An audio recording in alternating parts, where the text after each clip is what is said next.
ოფიციალური ვიზიტები თუ კერძო ვოიაჟები სად დაფრინავდა მიხეილ სააკაშვილი ძვირადღირებული Gulfstream 450-ით. ლიმა, კუსკო, პალანგა, პიზა, გენუა, მილანი, ნიცა. მარტო ორ თვეში შესრულებულია 20-ზე მეტი რეისი, ძირითადად საკურორტო ქალაქების მიმართულებით. თუ მანამდე პრეზიდენტის პრესსამსახური ამერიკული ლაინერით სარგებლობას კატეგორიულად უარყოფდა, დღეს ადმინისტრაციის უფროსის ყოფილი მოადგილე ოფიციალურად ადასტურებს, რომ ქვეყნის პირველ პირს $40 მილიონ შეფასებული თვითმფრინავი რამდენჯერმე მოემსახურა.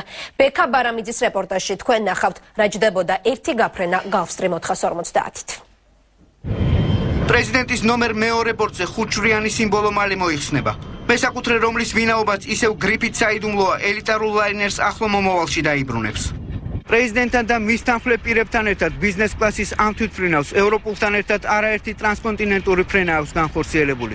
Gulfstream-ის საპრეზიდენტო მარშრუტი ძირითადად საკურორტო ქალაქებზე გადიოდა.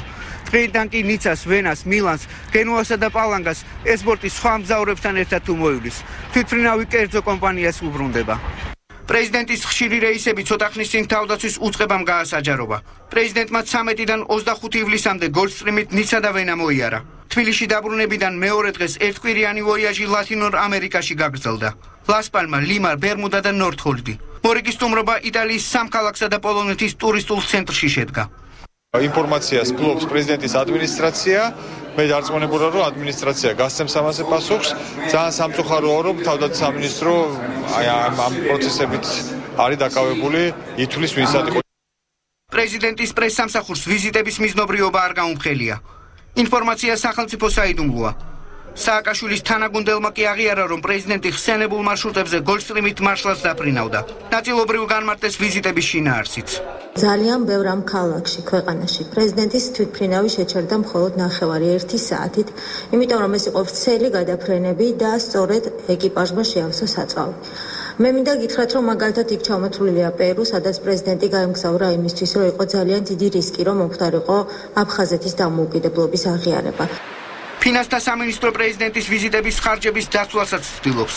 ამ ხარჯების განსადუმლოების უფლება ჩვენ არ აქვს. თავდაცვის სამინისტრომ განასაიდუმლოა ეს ინფორმაცია და გაავრცელა. ჩვენ ისედაც ვიცოდით ეს თავისთავად ცხადია, რომ ორი თვითმფრინავი ემსახურებოდა პრეზიდენტს და საზოგადოებისაც კიდევ ბევრი რამ გახდება ცნობილი, მათ შორის სატრანსპორტო ხარჯების შესახებ. ის რაც მთავრობისთვის ჯერაც საიდუმლოა, ნაწილობრივ ცნობილია ავიატორებისთვის. ინტენსიური ფრენის ხარჯი პილოტებმა გამოთვალეს. დაზუსტებული ინფორმაცია მაქვს, რომ ამ ბორტით პრეზიდენტის თითოეული რეისი $10,000 ჯდებოდა.